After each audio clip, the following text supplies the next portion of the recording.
Tuhan Yesus, pengharapan kami hanya padamu, Tuhan Yesus, karena Engkau adalah Allah yang hidup, Allah yang Maha Kuasa, Allah yang Maha Pengasih. Hari ini kami ingin belajar lebih lagi tentang Engkau, Tuhan Yesus, karena Engkau adalah Allah yang patut disembah. Hanya kepadamu-lah kami serahkan seluruh hidup kami kepada Engkau, karena Engkau layak untuk kami serahkan seluruh hidup kami.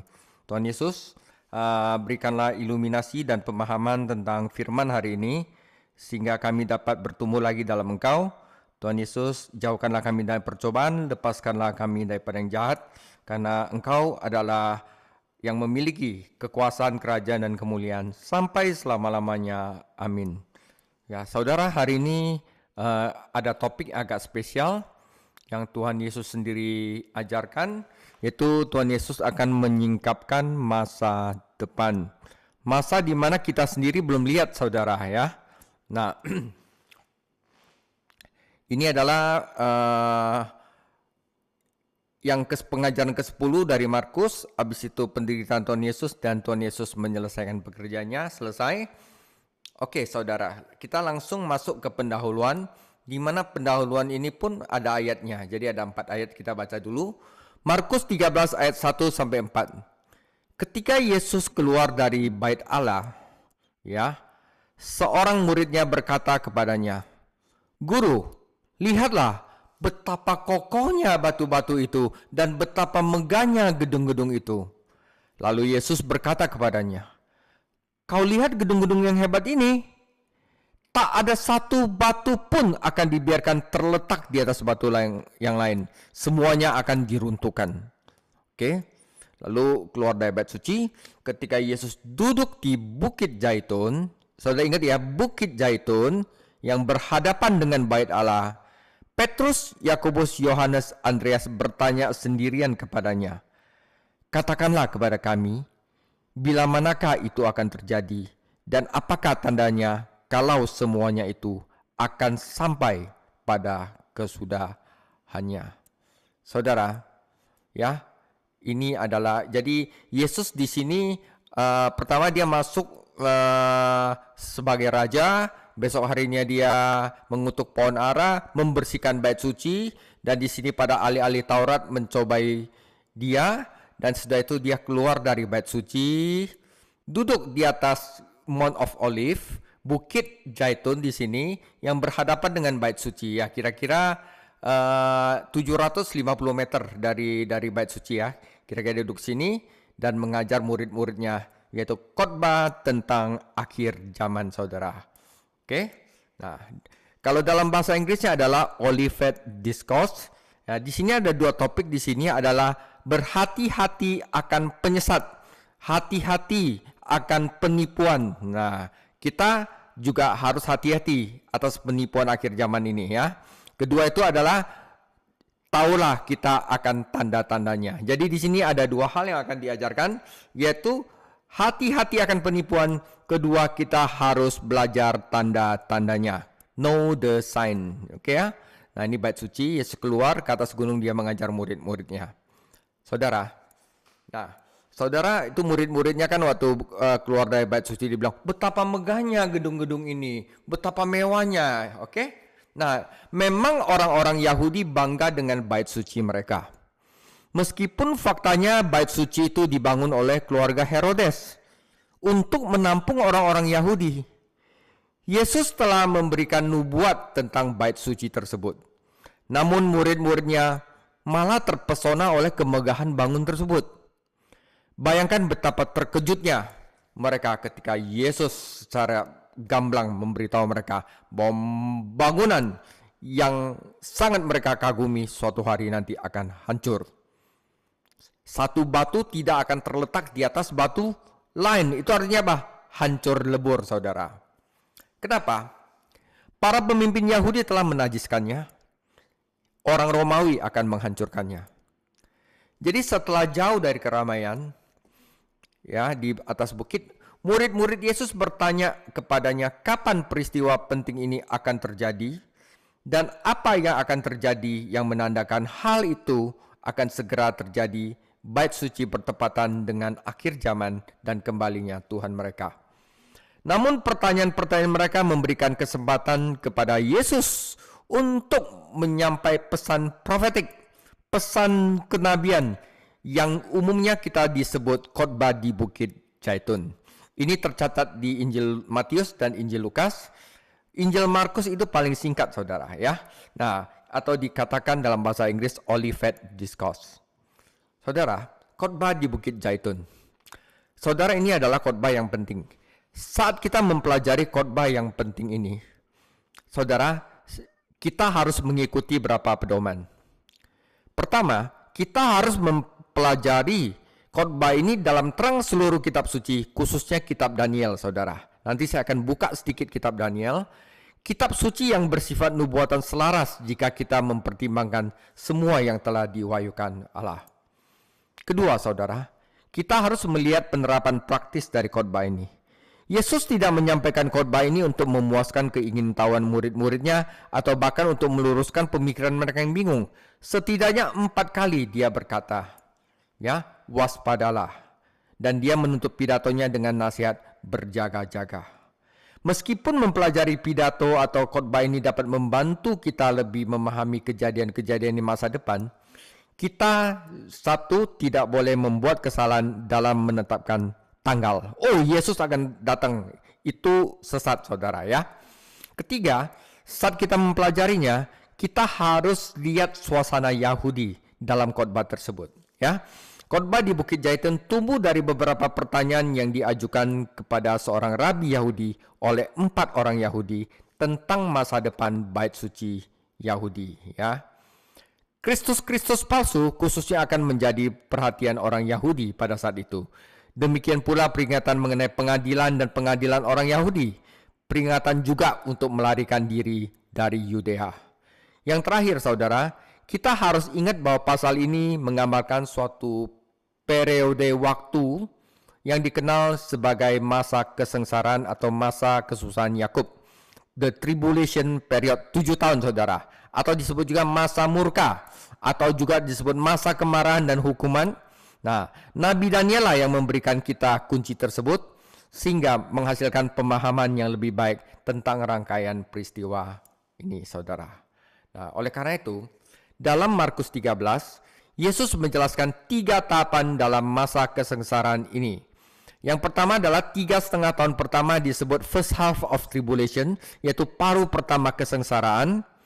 Markus 13 ayat 5-13. Yang kedua adalah middle tribulation atau pertengahan kesengsaraan.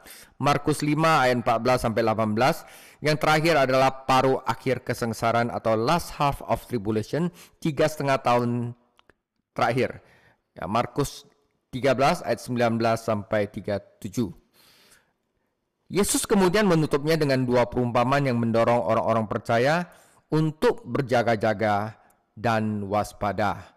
Saya harus menekankan bahwa banyak pelajar nubuatan atau orang-orang teologi profetik yakin bahwa orang-orang percaya yang benar-benar mempelai di zaman gereja sekarang ini, saudara, itu akan dirapture duluan oleh Kristus dan dibawa ke surga sebelum masa kesusahan besar dimulai.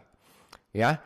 Nah, nanti pada akhir masa kesengsaraan, Kristus dan gereja akan kembali ke bumi dan memerintah bersama Dia selama 1000 tahun. Itu yang kita pelajari, referensi di Wahyu 19 ayat 11 sampai Wahyu 20 ayat 6. Ya.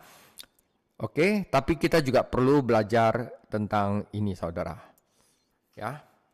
Nah, saudara, jadi sebelum masa ini, saudara, gereja yang mempelai, saudara, nggak semuanya, yang mempelai ya akan diangkat duluan.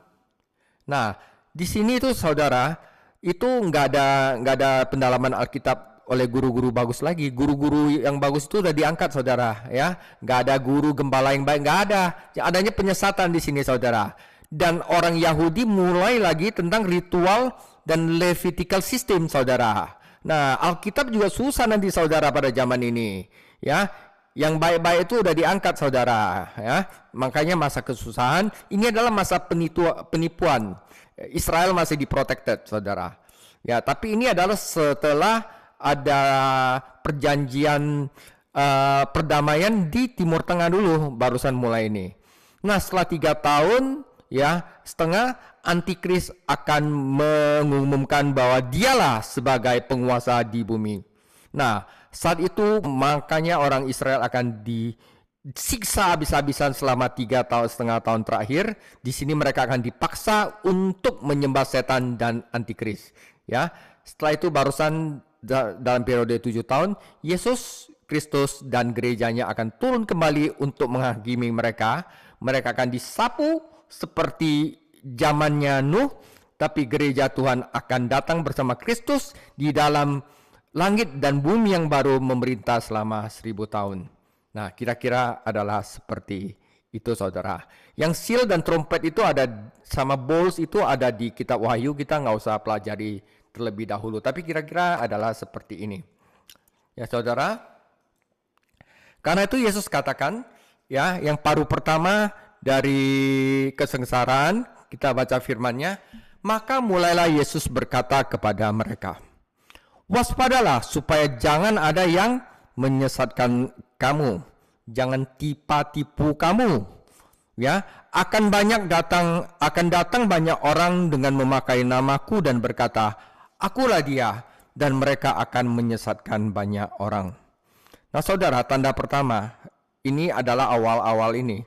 Dan apabila kamu mendengar deru perang dan kabar-kabar tentang perang, janganlah kamu gelisah. Semuanya itu harus terjadi, tapi itu belum kesudahannya. Perang, saudara, ya. Sebab bangsa akan bangkit melawan bangsa dan kerajaan melawan kerajaan.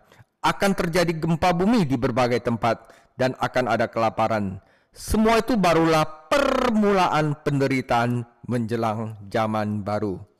Tetapi kamu ini, hati-hatilah.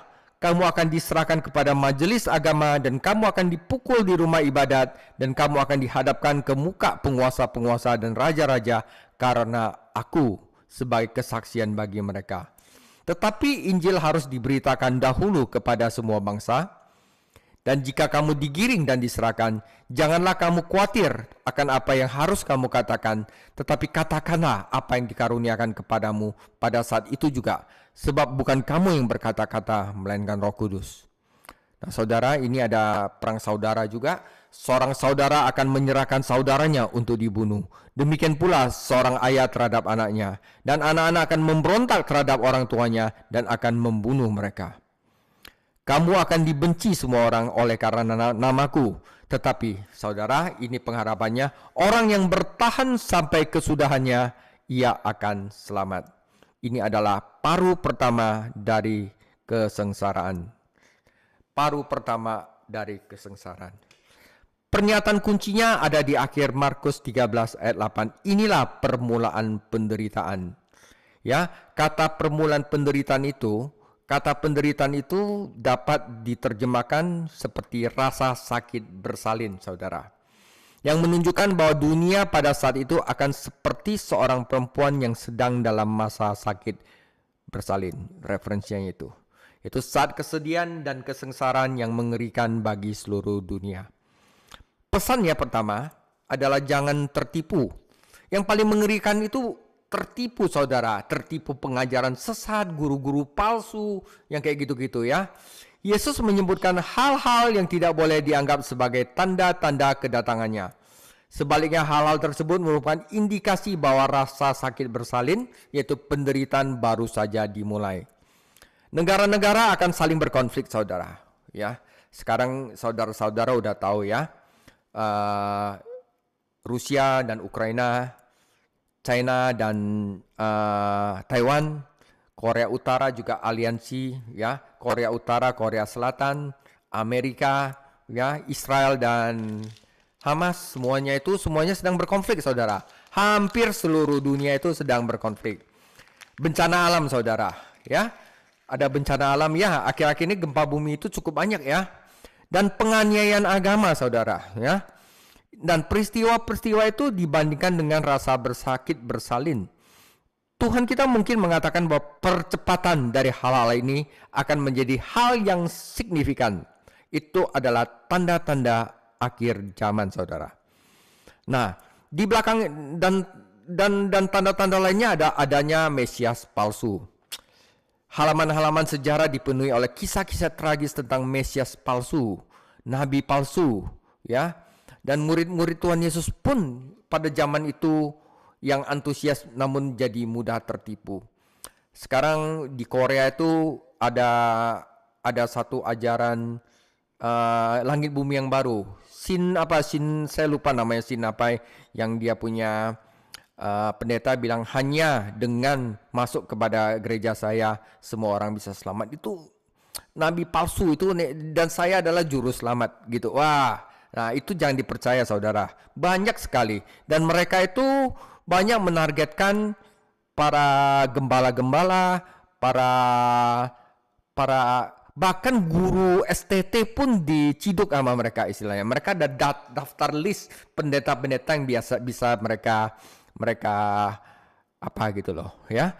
Dan pembicara mereka itu kayak opa-opa yang kinclong gitu, yang Korea gitu, untuk menggait ibu-ibu, ya. Nah, karena itu jangan tertipu, percaya hanya dengan firman Tuhan. Nah, karena itu kenapa ada sesuatu dalam sifat manusia yang menyukai kebohongan dan menolak untuk mempercayai pelajaran berharga di masa lalu. Mark Twain mengatakan bahwa kebohongan tersebar di seluruh dunia. Sementara, saudara, bahkan saat kebenaran itu orang-orang tahu, betapa mudahnya bagi orang-orang buta rohani untuk mengikuti ajaran-ajaran populer dan dengan mudahnya menerima solusi-solusi mereka yang kelihatannya menjanjikan, namun keliru dalam menghadapi permasalahan hidup. Ya, jadi dalam permulaan penderitaan itu akan banyak Mesias palsu. Ada konflik politik. Ia juga memperingatkan mereka untuk tidak diganggu oleh konflik politik antar bangsa. Saat itu adalah Romawi, ya. Kekaisaran Romawi telah menikmati perdamaian selama bertahun-tahun. Namun hal ini tidak akan bertahan lamanya dan akan menimbulkan konflik, dan Pax Romana yaitu perdamaian akan hilang selamanya. Sama seperti nanti waktu Timur Tengah itu akan Israel menandatangani perjanjian perdamaian, itu tidak akan bertahan lama. Lama-lama itu akan menimbulkan konflik, saudara. Bencana alam. Perang seringkali mengakibatkan kelaparan. Ya, ini juga ada tertulis di dalam kitab suci. Kelaparan juga disebabkan oleh penyalahan lingkungan oleh manusia, atau bisa juga disebabkan oleh penghakiman oleh Allah. Selalu ada gempa bumi, dan beberapa di antara merupakan bukti murka Allah, menjadikannya sebagai tanda-tanda akhir zaman, saudara. Tetapi Yesus juga berkata ke mereka, jangan berkecil hati. Orang-orang yang percaya kepada Yesus, ya, tidak hanya harus waspada dan menghindari para penyesat, tetapi mereka juga harus waspada terhadap diri mereka sendiri. Ya. Penting bagi orang-orang percaya untuk menggunakan pengalaman ini, ya, pada saat ini, saudara, yang sudah kuat rohaninya, sebagai kesempatan untuk bersaksi demi Yesus Kristus, ya, di mana kadang-kadang kita akan berpindah ke pengadilan yang lebih tinggi, di mana gubernur dan raja akan terlibat, saudara, ya. Kita akan melihat perkembangan serupa dicatat di dalam kisah para rasul. Namun penderitaan atau penganiayaan hanya akan menghasilkan proklamasi. Orang-orang percaya akan menderita demi dia, dan dengan cara itu mereka akan mewartakan Injilnya. Ya, kadang-kadang kita juga ditempatkan di satu tempat di mana kenalan sama lingkungan ini, lingkungan itu adalah cara Tuhan agar kita dapat mewartakan Injil. Karena itu kita harus berani untuk mewartakan Injil kepada mereka. Kita akan bertambah banyak sekali setiap kali kita ditebas olehmu, kata Tertulian kepada para penganiayanya.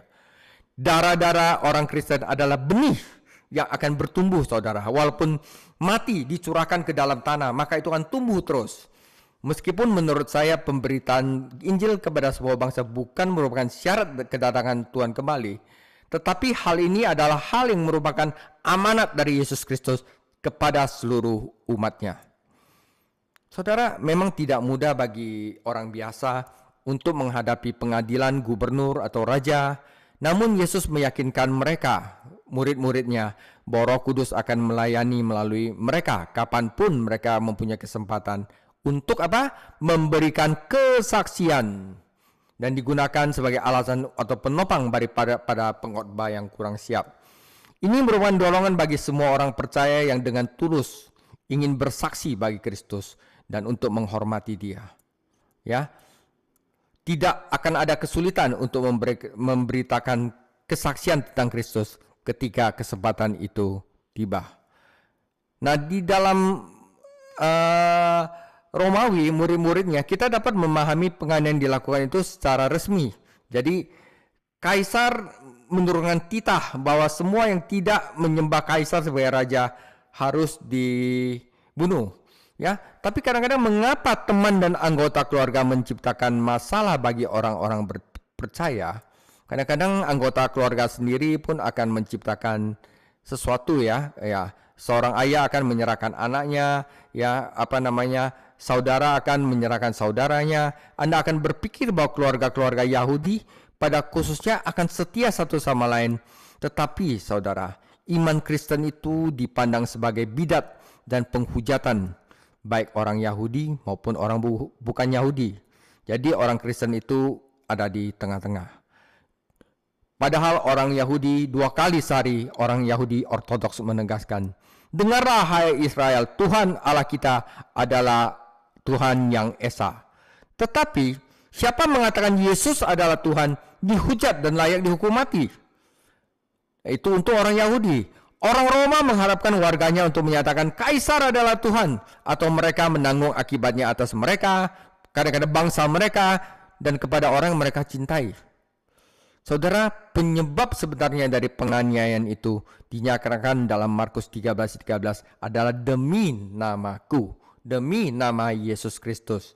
Tetapi saudara, jika kita mengidentifikasi diri dengan Yesus Kristus, kita harus mengharapkan dunia memperlakukan kita sebagaimana dunia memperlakukan Yesus Kristus. Saat ini mungkin ada orang termasuk dalam beberapa kelompok agama yang aneh, yang banyak ritual yang enggak, tetapi tidak akan dibenci sama keluarganya, tetapi tidak banyak mendapatkan tentangan dari keluarga dan teman. Namun begitu Anda bilang Yesus adalah Tuhan, begitu Anda memperkenalkan nama Yesus dan membagikan Injil, seseorang akan mulai menentang Anda. Jadi jangan menafsirkan Mazmur 13:13 sebagai syarat keselamatan, bukan. Karena hal ini terutama berlaku bagi para saksi selama masa kesusahan besar. Dalam periode apapun seorang hidup, jika ia benar-benar lahirkan kembali, benar-benar berselamat, Tuhan akan mengasihi dia dan menjaga dia. Nggak usah pusing. Nah, karena kesudahannya, yang bertahan kepada kesudahannya akan selamat adalah orang-orang yang benar dilahirkan kembali. Kata kesudahannya dalam Markus 13:7 berarti akhir zaman. Kemudian kemungkinan besar itulah maksudnya Markus 13 ayat 13, yaitu selama masa kesusahan besar orang-orang percaya sejati ya akan membuktikan iman mereka dengan kesetiaan mereka. Mereka tidak akan menyerah pada tekanan agama palsu yang tidak bertuhan, di mana dalam Wahyu 13. Ya saudara, kita jelas waktu paruh pertama dari masa kesusahan itu ada perjanjian perdamaian, ya, tetapi udah mulai ada peperangan negara lawan negara, bangsa lawan bangsa, Mesias palsu akan muncul, ya saudara, dan banyak bencana alam. Oke saudara, dan pada pertengahan dari masa kesengsaraan, ya, kita akan melihat bahwa Antikris atau pembinasa keji akan duduk di tahta dan memproklamasikan dia sebagai pemimpin dari dunia. Kita baca Markus 13 ayat 14 sampai 18. Ini adalah middle tribulation. Apabila kamu melihat pembinasa keji berdiri di tempat yang tidak sepatutnya, nah para pembaca hendaklah memperhatikannya. Maka orang-orang yang di Yudea harus langsung kabur, haruslah melarikan diri ke pegunungan. Orang yang sedang di peranginan di atas rumah, janganlah ia turun dan masuk untuk mengambil sesuatu dari rumahnya. Dan orang yang sedang di ladang, janganlah ia kembali untuk mengambil pakaiannya. Celakalah ibu-ibu yang sedang hamil atau yang menyusukan bayi pada masa itu. Berdoalah supaya itu jangan terjadi padamu musim dingin, saudara. Saudara, apapun yang kamu miliki, ladang, rumah, dan segala sesuatu lenyap semua, saudara. Karena itu janganlah kumpulkan harta fisik di bumi, tetapi kumpulkanlah harta di surga. Nah, ini adalah middle tribulation. Antikris akan duduk, ya, memproklamasikan dia sebagai pemimpin, penguasa. Nah, saudara, ini adalah masa pertengahan kesengsaraan. Di sini saya akan kutip dari kitab Daniel juga. Ungkapan pembinasa keji berasal dari kitab Daniel dan merujuk pada pencemaran berhala terhadap bait suci Yahudi yang dilakukan oleh bangsa-bangsa bukan Yahudi. Apakah sudah dilakukan? Dulu sudah dilakukan, saudara, ya. Bagi orang Yahudi, semua penyembahan berhala adalah suatu kekejian. Saudara, bait suci Yahudi pernah dinajiskan di tahun 167 sebelum Masehi oleh Raja Syria, Antiochus VII, atau yang disebut Epiphanes, yang berarti termasyur, ketika ia menuangkan darah babi ke atas altar, ya. Peristiwa itu kemudian telah dinubutkan di dalam Daniel 11 ayat 31 oleh bangsa Romawi yang pada tahun 70 Masehi mereka merebut dan menghancurkan kota Yerusalem. Bangsa Israel hancur, ya, bait sucinya hancur. Namun peristiwa-peristiwa ini hanyalah antisipasi dari kekejian di akhir zaman yang lebih mengerikan, saudara, yang dinubuatkan dalam Daniel 9 ayat 27 dan 12 ayat 11. Nah, saudara, di sini, saudara, kata kuncinya ada di Daniel 9 ayat 24 sampai 27, di mana untuk memahami Daniel 9 ayat 24 sampai 27, kita harus ingat bahwa kalender Yahudi dibangun berdasarkan serangkaian angka 7. Hari ke-7 dalam satu minggu adalah hari Sabat, dan minggu ke-7 setelah Paskah bertepatan dengan Pentakosta. Tahun ke-7 adalah tahun Sabat, dan setelah 7 kali 7 tahun Sabat tibalah tahun Yobel. Nah, saudara ingat ya, 7 itu adalah serangkaian kalender Yahudi. Oke, nah oleh sebab itu, mari kita hitung apa yang disebut di dalam kitab Daniel. Kita baca 4 ayat di Daniel 9. 77 kali 7 masa telah ditetapkan atas bangsamu dan atas kotamu yang kudus untuk melenyapkan kefasikan, untuk mengakhiri dosa, untuk menghapuskan kesalahan, untuk mendatangkan keadilan yang kekal, untuk menggenapkan penglihatan dan nabi, dan untuk mengurapi yang Maha Kudus. Kelahiran Tuhan Yesus, saudara, ya. Maka ketahuilah dan pahamilah dari firman itu keluar, yakni bahwa Yerusalem akan dipulihkan dan dibangun kembali sampai pada kedatangan seorang yang diurapi. Ya, jadi waktu Yerusalem dibangun kembali, saat dibuang itu, sampai kedatangan seorang yang diurapi, yaitu Yesus Kristus, seorang raja, ada 7 kali 7 masa dan 62 kali 7 masa lamanya kota itu akan dibangun kembali dengan tanah lapang dan paritnya, tetapi di tengah-tengah kesulitan. Sesudah ke-62 kali 7 masa itu akan disingkirkan seorang yang telah diurapi, ya, padahal tidak ada salah-salahnya. Maka datanglah rakyat, seorang raja memusnahkan kota dan tempat kudus itu. Tetapi raja itu akan menemui ajalnya dalam air bah. Dan sampai pada akhir zaman akan ada peperangan dan pemusnahan seperti telah disangkakan. Nah, saudara, raja itu akan membuat perjanjian itu menjadi berat bagi orang selama 1 kali 7 masa. 7 tahun, saudara, ya. Dan ini adalah yang ayat 24 sampai 26 itu udah terjadi waktu masa Roma. Dan ternyata yang 7 masa kali 1 kali itu akan terjadi ada pada saat tribulation. Pada pertengahan 7 masa itu, ia akan menghentikan korban sembelihan dan korban santapan, dan di atas sayap kekejian yang akan datang membinasakan itu, sampai pemusnahan yang telah ditetapkan menimpa yang membinasakan itu, saudara. Nah, saya akan jelaskan secara singkat, saudara. Daniel melihat 70 minggu atau periode 70 tahun, 7 tahun. Ditentukan secara ilahi bagi orang-orang Yahudi dan bagi kota suci mereka, ya. Nah, saudara, periode 490 tahun itu dimulai dari dekret Artaxerxes, Raja Xerxes, pada tahun 445 sebelum Masehi, yang mengizinkan orang-orang Yahudi untuk kembali ke Yerusalem, ke tanah mereka, dan membangun kembali Yerusalem. Mengapa kota itu harus dipulihkan? Karena saudara, ya, 483 tahun kemudian, yaitu 7 kali 69, ya, ini totalnya adalah 490. Karena 483 tahun kemudian, Mesias akan datang ke kota itu untuk memberikan nyawanya bagi orang-orang berdosa, yaitu Yesus Kristus. Sekarang kita harus melakukan beberapa perhitungan sederhana. Kebanyakan sejarawan setuju bahwa Yesus lahir pada tahun 5 sebelum Masehi karena Herodes Agung yang membunuh bayi itu masih hidup pada saat itu, dan dia meninggal pada bulan Maret tahun 4 sebelum Masehi. Ya, Yesus masih umur 1 tahun.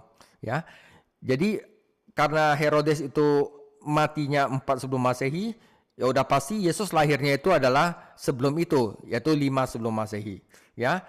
Jadi, jika Tuhan kita meninggal pada usia 33 tahun, itu akan membawa kita ke tahun 27 atau 28 Masehi. Ini berarti apa? Ini berarti 483 tahun setelah masa di mana Xerxes, ya, mengizinkan orang-orang Yahudi membangun kembali bait suci mereka. Ya kan? Agar Mesias datang kota itu untuk memberikan nyawanya bagi orang-orang berdosa. Oke. Jika Tuhan kita meninggal pada usia 33 tahun, maka itu berarti tahun 27 sampai 28. Ini berarti 483 tahun setelah tahun 445 ketika dekret tersebut diberikan.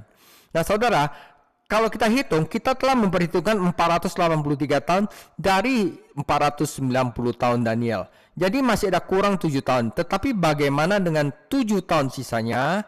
Ingat ya, di ayat 27 dikatakan raja itu akan membuat perjanjian menjadi berat bagi orang selama 1 kali 7 masa, yaitu 7 tahun. Itu menjadi waktu tribulation yang masa akan datang yang belum digenapi, saudara. Nah, Daniel 9:27 menempatkan pada masa kesusahan besar yang sekarang kita pelajari, saudara. Ya, masa kesusahan Yakub yang akan berlangsung selama 7 tahun. Namun apa yang menandakan awal dari 7 periode yang mengerikan ini? Saudara, penandatanganan perjanjian antara bangsa Israel dengan Antikris, yaitu pangeran yang akan datang. Itu akan menandakan awal dari masa kesengsaraan, ya. Dalam kitab Wahyu dia disebut binatang. Dia akan setuju untuk melindungi Israel dan banyak musuhnya selama 7 tahun. Tapi ngibul, saudara, ya, dan bahkan akan mengizinkan orang-orang Yahudi untuk membangun kembali bait suci mereka dan memulihkan ritual dan pengorbanan kuno mereka. Orang-orang Yahudi menolak Mesias sejati mereka, saudara. Yesus Kristus mereka tolak, tetapi mereka menerima Mesias palsu, gambaran dirinya sendiri, dan memaksa dunia untuk menyembah setan. Inilah kekejian yang membinasakan Daniel, dan hal ini akan mengantarkan kita pada paruh terakhir pada masa kesengsaraan, saudara, ya. Ini adalah middle tribulation di mana Antikris akan menetapkan saya adalah pemimpin dunia. Ya. Kena tipu, ya.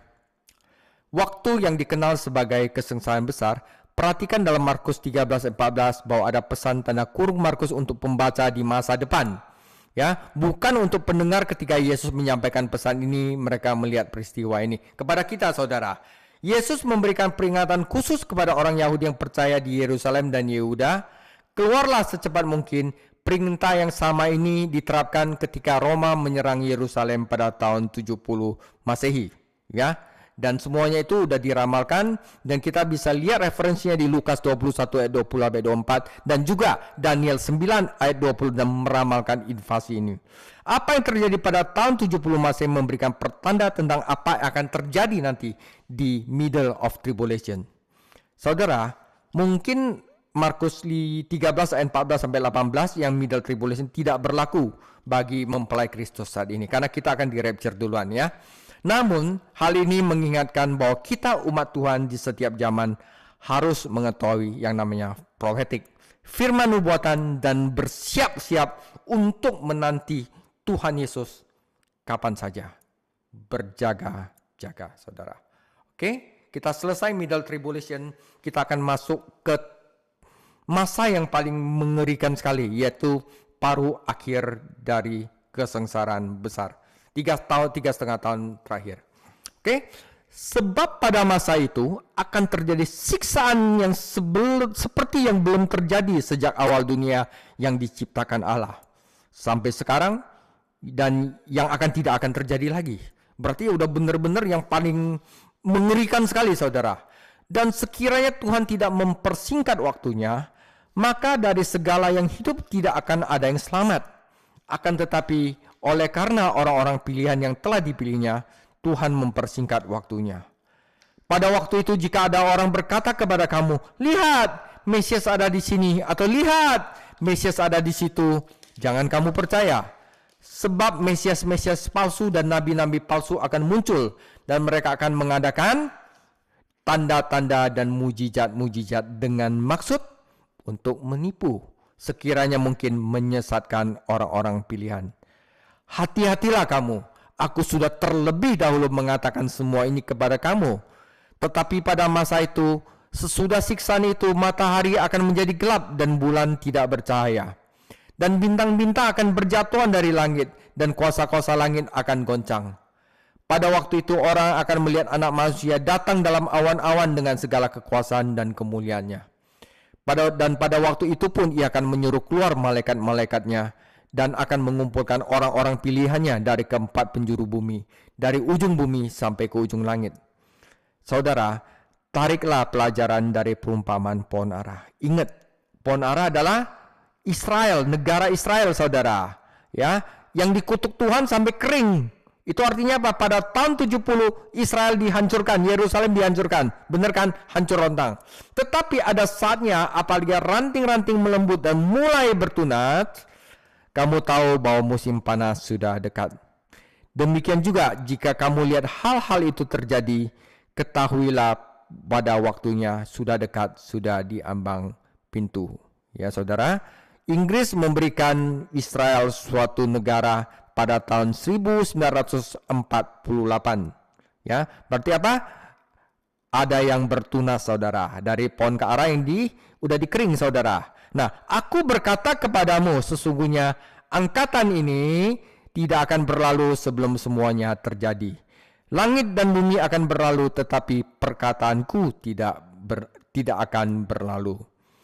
Tetapi tentang hari ini atau saat ini tidak ada seorang pun yang tahu, malaikat-malaikat di surga tidak, dan anaknya pun tidak, hanya Bapa saja. Hati-hatilah dan berjaga-jagalah, sebab kamu tidak tahu bila manakah waktunya tiba. Dan halnya sama seperti seorang yang berpergian yang meninggalkan rumahnya dan menyerahkan tanggung jawab kepada hamba-hambanya, masing-masing dengan tugasnya. Sebagai anak Tuhan kita ada tugas, saudara, dan memerintahkan penunggu pintu supaya berjaga-jaga. Karena itu, berjaga-jagalah, sebab kamu tidak tahu bila manakah tuan rumah itu pulang, menjelang malam atau tengah malam atau larut malam atau pagi-pagi buta, supaya kalau ia tiba-tiba datang, jangan kamu didapati sedang tidur. Apa yang kukatakan kepada kamu, kukatakan kepada semua orang, berjaga-jagalah. Ini adalah sesuatu yang keras, saudara, ya, saudara. Berjaga-jaga itu ada berapa banyak di sini, saudara? Banyak sekali, dan itu ada penting. Berjaga-jaga istilahnya jangan kamu tidur, jangan kamu lengah, spiritual kamu jangan mati. Ya, kamu harus tetap semangat. Kerjakanlah tugas kamu yang diserahkan oleh Tuhan. Jangan sampai kita dikasih tugas tapi pada saat itu kita tidur, saudara. Nah, itulah maksudnya. Nah, saudara, ini akan jadi paruh akhir kesengsaraan. Dalam kitab Wahyu, paruh terakhir masa kesengsaraan disebut murka Allah. Ya, Tuhan akan menghakimi dunia dan mempersiapkan Israel untuk menyambut kedatangan Mesiasnya.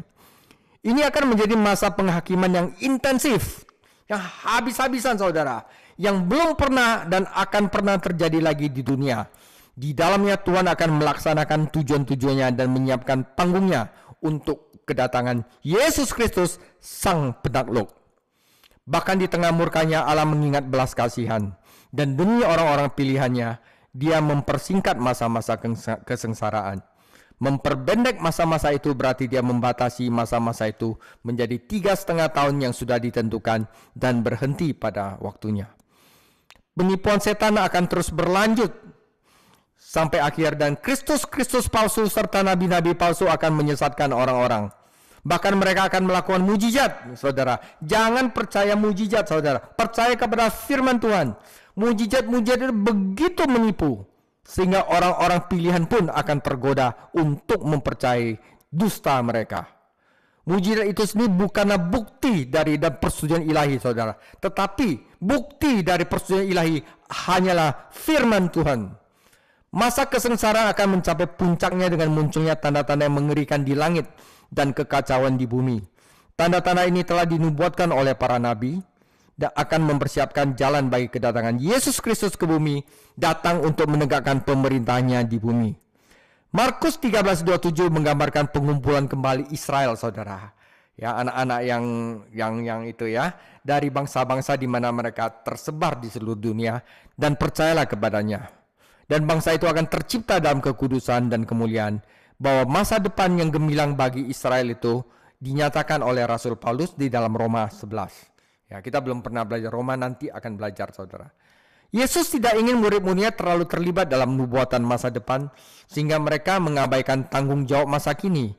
Maka dia menutup khotbah di Bukit Zaitun dengan 2 perumpamaan yang harus kita lakukan pada masa kini, yaitu saudara, tetapi di sini Matius 25 itu ada tambahan 3 perumpamaan lainnya yang tidak ada di Markus, yaitu tentang mempelai pengirim pengantin 10 gadis ya, talenta, perumpamaan talenta, dan perumpamaan tentang domba dan kambing. Ini semua tentang tanggung jawab, saudara. Perhatikan bahwa perumpamaan pertama menekankan pada waktu mengetahui kedatangan yang sudah dekat, sedangkan perumpamaan kedua menekankan pada harus tidak mengetahui waktu kedatangannya kembali. Pesan-pesannya ini ditujukan kepada 2 kelompok orang berbeda. Yang pertama kepada orang-orang kudus yang akan mengalami penderitaan, dan yang kedua adalah kepada semua orang percaya di segala zaman. Nah, saudara, pohon ara itu lambangnya Israel. Pohon ara memiliki hubungan khusus dengan bangsa Israel. Ya, sebagian besar pohon di Palestina selalu hijau dan tidak berubah secara drastis. Tidak demikianlah dengan pohon ara. Pohon ara ini adalah pohon yang berdaun paling lambat di musim semi, sehingga tunas-tunas merupakan tanda bahwa musim panas sudah makin dekat. Sebagai umat Kristiani saat ini, kita jangan cari tanda-tanda kedatangannya. Kita cari dia aja ya. Kita mencari dia di dalam firman-Nya. Namun orang-orang hidup pada masa kesengsaraan akan menyaksikan hal ini terjadi dan mengetahui bahwa kedatangan sudah dekat, dan mereka harus bertahan dan menjadi saksi yang baik. Kita menganggap generasi, katanya pada saat itu jika kamu melihat tunas itu sudah muncul, ya, aku berkata kepadamu, dan generasi itu belum selesai, sebelum generasi ini lewat, hal itu belum terjadi ya. Namun generasi manakah yang Yesus maksud dalam ini? Bukan generasi yang hidup di Yudea, karena mereka tidak akan melihat semuanya ya. Mungkin yang dimaksud adalah generasi yang akan hidup pada masa kesusahan besar. Tetapi karena masa kesusahan besar hanya berlangsung selama 7 tahun, mengapa merujuk pada seluruh generasi? Dalam hal ini beberapa generasi berbeda hidup bersama dalam setiap periode sejarah. Nah, kalau gitu, kata Yunani terjemahan generasi dapat berarti juga suku, keturunan, keluarga. Dalam beberapa kesempatan, Yesus menggunakannya merujuk pada bangsa Yahudi, orang Israel. Dan mungkin itulah cara ia menyebut bangsa Israel, saudara. Jadi saudara, seperti di dalam kitab Nuh, ya, generasi Nuh itu sebelum mati semua, penghakiman atau banjir itu tidak datang. Pada saat Metusala mati, ya, maka banjir Nuh itu akan terjadi penghakiman dan semua manusia di muka bumi dihabiskan. Juga sama, saudara. Pada tahun, kalau ini adalah saya punya interpretasi. Pada tahun 1948, pada saat Israel telah menjadi negara, saudara, hitunglah, orang yang lahir sebelum semua orang yang lahir tahun 1948, orang Yahudi, mati, maka itu belum akan terjadi. Tapi kalau orang yang paling tua pada generasi itu saudara mati, maka itulah mulainya ada penderitaan baru, semua orang akan dilenyapkan. Ya saudara, hitung aja kalau misalnya tahun 48, kalau manusia hidup 80 tahun, berarti tahun 2028. Kalau misalnya hidup 100 tahun mungkin 2048. Udah dekat saudara. Ya tapi saya nggak boleh kasih tahu bahwa tanggalnya segitu. Enggak saudara. Tujuan kita adalah bahwa kita berjaga-jaga dan bekerja bagi Tuhan. Ya. Bangsa yang dipilih, umat pilihan Allah, akan dipelihara sampai akhir. Dan Allah akan menggenapi janji-janjinya pada mereka. Kita sebagai orang percaya tidak usah pusing sama tanda-tanda. Ya. Kita bergantung pada firman Tuhan, firman-Nya yang tidak berubah, yaitu firman nubuatan yang pasti. Ya. Perumpamaan tentang pohon ara memperingatkan orang-orang kudus di masa kesusahan besar untuk waspada dan mengetahui tanda-tanda zamannya. Namun perumpamaan tentang pemilik rumah memperingatkan kita semua ini, saudara. Ini penting saudara. Jadi lebih bagus kita pikir pemilik rumah itu mempercayakan apa? Tugas kepada orang-orangnya untuk waspada, karena kita tidak tahu kapan dia datang akan kembali membawa kita ke surga. Seperti tuan rumah dalam cerita ini, sebelum Tuhan Yesus meninggalkan kita kembali ke surga, dia memberi kita masing-masing pekerjaan sesuai dengan talenta kita yang harus kita lakukan. Nah, di Matius ada perumpamaan talenta saudara, ya, ketika dia pergi dan kita harus bekerja ketika dia kembali. Dan berjaga-jaga dan berdoa adalah nasihatnya. Ya, berjaga-jaga artinya waspada, tetap berdiri pada spiritual yang terbaik, tetap terjaga, enggak loyo, enggak mudah untuk jatuh. Nama Inggris Gregory berasal dari kata Yunani diterjemahkan berjaga-jaga. Mengapa kita harus tetap waspada? Ketika dia berada di bumi dalam penghinanya, Yesus tidak tahu hari jam kedatangannya lagi. Bahkan para malaikat pun tidak tahu. Dia tetapi pasti akan kembali seperti yang dia janjikan. Tugas kita adalah setia dan sibuk untuk melayani dia, untuk bekerja demi dia. Tidak usah berspekulasi atau berdebat tentang rincian nubuatan yang tersembunyi. Kewaspadaan tidak ada hubungannya dengan pergi ke surga. Ini murni masalah menyenangkan dia, mendengar pujian yang penuh kasih dan menerima pahala darinya. Dan hanya Yesus Kristus yang akan membawa umat yang beriman ke surga dan membiarkan yang lain di bumi menderita kesengsaraan. Keluarganya adalah satu dan dia sekarang sedang mempersiapkan rumah bagi kita semua, bahkan bagi yang paling tidak layak tetapi beriman kepadanya ke surga hanya karena kasih karunia-Nya, bukan karena perbuatan kita, bukan karena kita setia kepada dia, bukan karena itu, tetapi hanya kasih karunia-Nya. Ya, bukan perbuatan baik kita. Tetapi yang paling kita penting adalah kita harus jaga iman kita, tetap percaya kepada dia, tetap mengandalkan dia apapun yang terjadi, karena dia adalah Allah yang Maha Kuasa. Saudara penutup, umat Kristen yang membaca Injil Markus pada akhirnya harus menghadapi penganiayaan yang hebat dari Roma. Itu adalah umat Kristen yang pada masa itu, saudara. Dan pesan khusus ini pasti membawa penghiburan dan kekuatan bagi mereka apabila jika Tuhan mampu membantu umatnya untuk memberikan kesaksian pada masa itu, ya, kesengsaraan yang besar, penganiayaan yang paling buruk, maka tentu saja dia dapat menguatkan orang-orang kudus di Kekaisaran Romawi ketika mereka menghadapi cobaan yang berat, saudara.